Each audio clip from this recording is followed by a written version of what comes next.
Oh mes amis, on va maintenant lire les Juges au chapitre 2, le verset 10, qui déclare ceci.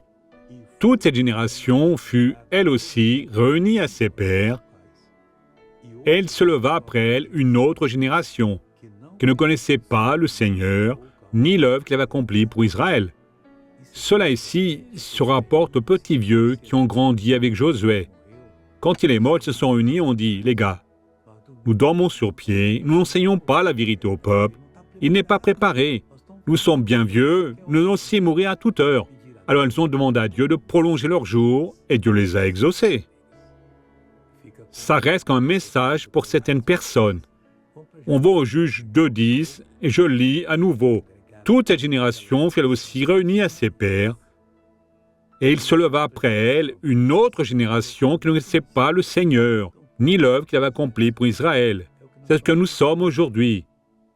Ma génération, qui est déjà un petit peu plus ancienne, a enseigné aux générations.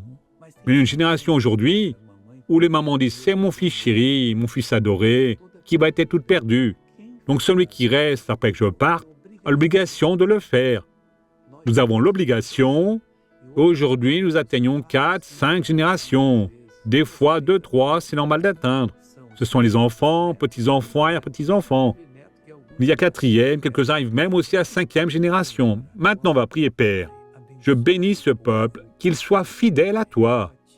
Écoute ce que cette personne est en train de dire maintenant. Utilise-la pour ta gloire. Amen.